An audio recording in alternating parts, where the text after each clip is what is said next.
Hello everybody and welcome back to the channel. Today we're doing another One Piece review. We are doing the Reverie arc. As you can see, I'm no longer in my van. I'm no longer van lifing. We are getting ready to go into our winter jobs. So I'll be working in a bar on a ski hill soon. So that'll be pretty exciting. And things are just kind of transitioning from there. Sorry about missing the past couple of videos with Easter and work and everything going on. Also, my game that I released. If you're unaware, I released a One Piece game. It's on my Patreon. Right now, it's only available on computer. I just completely burnt myself out. I was so gone. I just put everything I had into rushing that game out at the end, and I just completely burnt myself out. And over Easter, so much work to do, I just needed to take a little bit of a break. But we're back at it, and we're doing the Reverie arc. Now, this will be a particularly quick video because I have now switched over to the official Shonen Jump black and white released version. What I didn't know was that I can't download the panels. Usually I'll put up a panel and I'll say, oh yeah, you know, this happened, it was really cool, here's proof of it, this is what I want to talk about, and I'll put up a panel. Turns out you can't do that with these official black and white Shonen Jumps, so I did save about 25 panels that I wanted to talk about, but I cannot bring any of them up.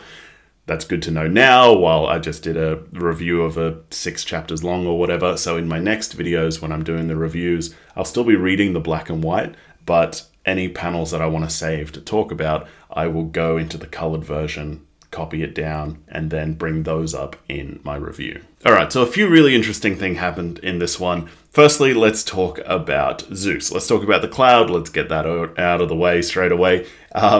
Nami managed to convince Zeus the Storm Cloud to live inside of a climate act by feeding him delicious, thunderballs or whatever that was, the black Storm Cloud balls. So that's interesting. We'll see what happens. I'm sure that'll play out somehow. From the looks of it, Big Mom is teaming up with Kaido to take out Luffy because they both want to take out Luffy. So, maybe the whole Zeus being inside Nami's climate act will come back to haunt them. Maybe, who knows what will happen with that. I do want to mention the Big Mom and Kaido thing. Did they used to date?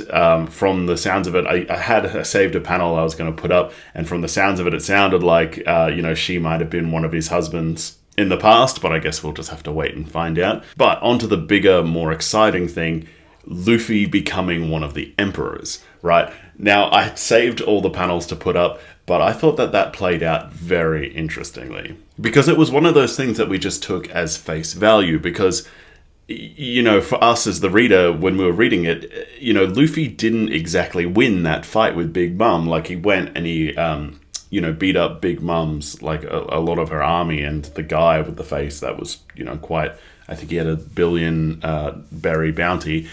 So, he did take on a few of the people that were like quite large and, considered indestructible. So in a way he did have a victory, but he didn't exactly win. He didn't kill Big Mom. So it made sense for us as the reader that Luffy's bounty would have been reduced because he tried something and then he failed. So given the face value of when they read it and they were like, oh no, my bounty's gone down, and then like, yeah, it's bad for our brand and whatever, it made sense for it to have gone down. It's not something that you would have expected, but it made sense. And I thought that the way that they did that, misleading you, was very clever. I thought that was so well done. And then when you find out that Luffy has become the 5th emperor, which I didn't even realize was going to be a possibility, I thought that Luffy would have to take out one of the other ones to take their spot. But then it makes you wonder, like, why would he have to do that? Like, that doesn't make sense that there can only be 4 emperors. Like, why can't there be 5 or more? So when he became that 5th emperor and you find out that it's like $1.5 billion bounty, I thought that was so great. That reveal just played out so well. And then essentially after we find out everything with Luffy, everything really focuses more on the Reverie. We find out, all of the heads of the governments, they're all coming together, all the heads of the kingdoms, they're all coming together, and they get in that big circle and they begin their meeting. And I actually really appreciated the sort of recaps that they did. They showed us Princess Vivi, and they were like, here's a recap of everything that happened with Princess Vivi, just in case you forgot. They showed us Kira, I believe was her name, the Doctress, Kira, I believe is how you pronounce it. They showed us everything with that, and they're like, here's a recap in case you forgot what happened. And the new king of Goa, I think is how you pronounce where Garp and Luffy are originally from. We find out about his king, and we find out, they do the recap as well, and they're like, oh, this is Sabo's brother, which I didn't realize at the time, but now that I've just said this out loud, there is a scene that I did save, but I can't put up, where Sabo is in a suit of armor, and it's him and the king, who is his adopted brother, inside that bubble gondola going up together, and the king is like, the crows are coming, make sure you shoot down the crows so they don't pop our bubbles. And Sabo's there in the armor, and he's just like, just relax, homie, like, these birds have never popped these bubbles, you're going to be safe, just relax. And it's not until right now that I'm speaking this that I realize, like, oh, that was the brothers together, like, that had more significance than I realized in the time. So that's really interesting too. As we're going along, we also find out a bit more information about the revolutionaries. We find out that they are specifically not looking for a war with the government. They're like, the world government, look, they're a tool of the celestial dragons. Our fight is not actually with the world government. Our fight is with the celestial dragons. We want to overthrow them, right? Now, this was a really interesting part, because then we also get the stuff that happens with the mermaid princess, right? When she gets captured by one of the celestial dragons. So up until this point, any encounter we've had with the celestial dragons has been bad, right? They've been enslaving the fishmen, they've got slaves, they shoot people, they're like, I am a god amongst men. So every interaction that we've had right up until now has been negative interactions. And then we get the moment where the guy captures, the mermaid princess, and then we get the other celestial dragon, donk him over the head and be like, let her go, you silly goose, and free the princess, right? So I thought that this was so clever by Oda, because every villain or bad faction or whoever it is that you want to be the enemy still needs to have some kind of redemption to it, still needs to have some kind of redeeming qualities or people or whatever.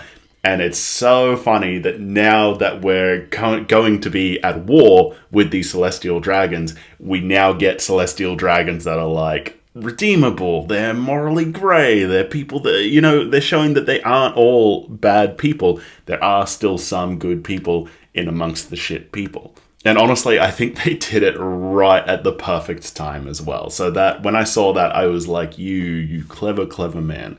Well done, Oda. You are just a master of your craft. There are a couple more points I'll bring up before we get out of here. I want to talk about Kuma, right? I had the panel saved, and it was a pretty good one, so I'm kind of sad that I don't get to talk about it right now. But essentially, it was when that bad celestial dragon was going home to his dad, and his dad's sitting on top of Kuma, and he's riding him up. And they have an exchange, something like, it was my turn to ride the indestructible Kuma, like he's just a piece of property that all the celestial dragons take turns, owning or whatever, which is kind of gross.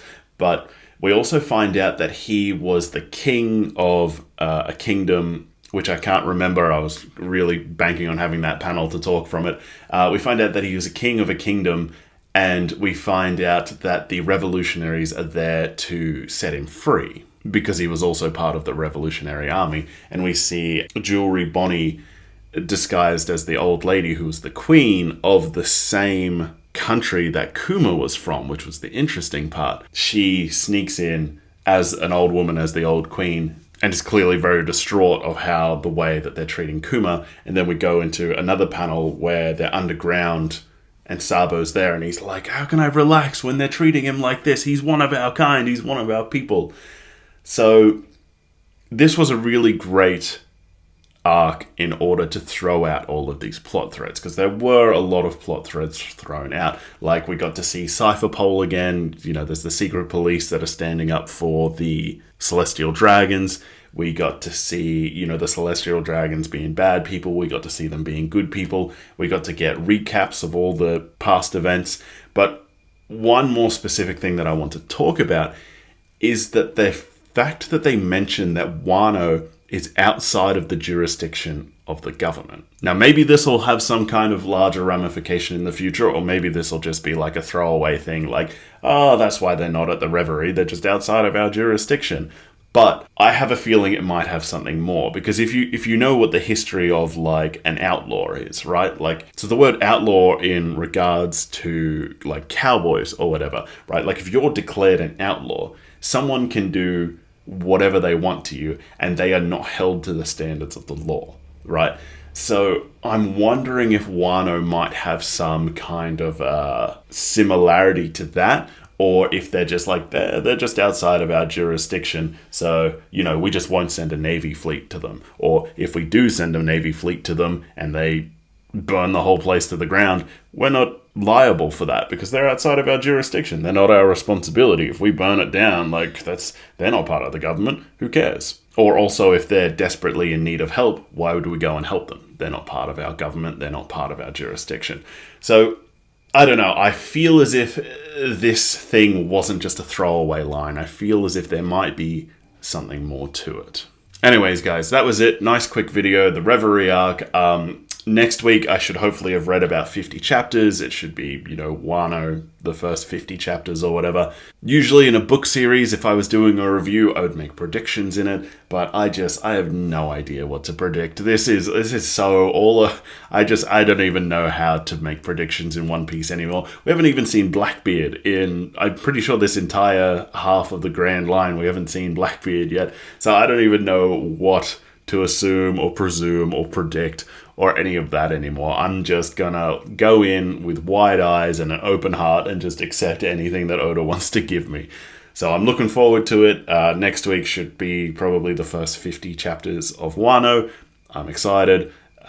Please like the video, subscribe to the channel, leave me a comment. If you know a way to save panels from the Shonen Jump official black and white thing, please do tell me, because that'll save me a lot of time from finding a panel I want to save, going to the colored version, going to, you know, the chapter or whatever, then finding it, then downloading it, then reading it, so whatever. And if you want to check out my One Piece game, currently it's only on computer, but I will be trying to get it to iOS. I'll be trying to get it to Mac. I'll be trying to get it to mobile, both Samsung and Apple. If you want to go and check that out, check out my Patreon. I'll link it down below. And as always, thank you very much.